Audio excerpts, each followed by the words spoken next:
دنیا کی ہر چیز کی کوئی نہ کوئی قیمت ہوتی ہے. وقت، جگہ اور مارکیٹ اس کی قیمت لگاتے ہیں، لیکن انسان دنیا کی وہ واحد چیز ہے جو اپنی قیمت خود لگاتا ہے، جو اپنی قیمت خود بناتا ہے. انسان سمجھتا ہے کہ شاید وہ قیمتی ہے، شاید دنیا اس کی قیمت دے گی، لیکن یاد رکھنا کہ قیمت جب بھی لگتی ہے تو انسان کی صلاحیت کی لگتی ہے، انسان کی قابلیت کی لگتی ہے، انسان کے کام کی قیمت لگتی ہے. اگر آپ خود کو قابل بنا کر مارکیٹ میں نہیں لائیں گے تو آپ کی کوئی ویلیو نہیں ہے. قیمت جب بھی لگے گی آپ کے ایکسپیرینسز کی لگے گی، قیمت جب بھی لگے گی آپ کی سکلز کی لگے گی، آپ کے اندر موجود اس قابلیت کی قیمت دنیا دے گی. اگر آپ کے پاس یہ چیزیں نہیں ہیں تو آپ کبھی بھی اس میدان میں مقابلہ نہیں کر سکتے. انسان سمجھتا ہے کہ شاید وہ قیمتی ہے، لیکن قیمتی انسان کا کردار ہوتا ہے، اس کا معیار ہوتا ہے، اس کی قابلیت ہوتی ہے. ہاں، ایک بات یاد رکھنا کہ شاید دنیا یہ سوچ رہی ہے کہ اس کے پاس سکلز ہوں گی، اس کے پاس ایکسپیرینسز ہوں گے تو وہ مارکیٹ میں آ کر چھا جائے گی، لیکن یاد رکھنا کہ جو سکلز اور ایکسپیرینسز کے ساتھ ساتھ کردار اور معیار کی چیزوں پر پورا اترتا ہے، دنیا اس کی قیمت دیتی ہے. اگر آپ کے پاس ایک سوچ، ایک نظریہ، ایک کردار، ایک اخلاق ہے تو پھر دنیا آپ کی قیمت دے گی، کیونکہ ایکسپیرینسز اور سکلز والے اس دنیا میں لاکھوں کروڑوں پھر رہے ہیں جن کے پاس کچھ بھی نہیں ہے.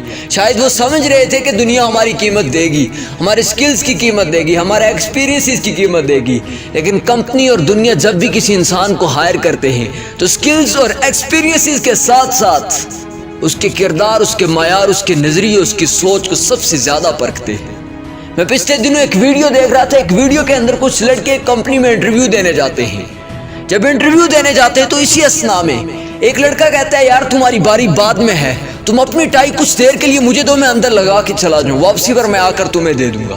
لیکن کچھ لڑکے اسے نہ کر دیتے ہیں، انکار کر دیتے ہیں ٹائی دینے سے، لیکن ایک لڑکا اٹھتا ہے، اسے ٹائی دے دیتا ہے.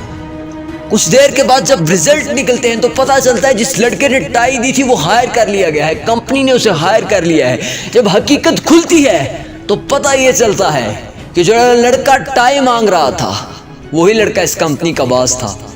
وہ بیہیویئرل ٹیسٹ کرنے کے لیے باہر آیا تھا لڑکوں کا، اور جس لڑکے نے ٹائی دی تھی اس کے پاس سکلز بھی تھیں، ایکسپیرینس بھی تھا، لیکن اس کا کردار اسے جتوا گیا تھا. اس کا کردار اس کی سلیکشن کا سب سے بڑا سبب بن گیا تھا. باقی سب کے پاس سکلز تھی، ایکسپیرینسز تھے، ڈگریز تھی، لیکن ان کردار کی کمی کی وجہ سے وہ آج وہاں پر فیل ہو چکے تھے.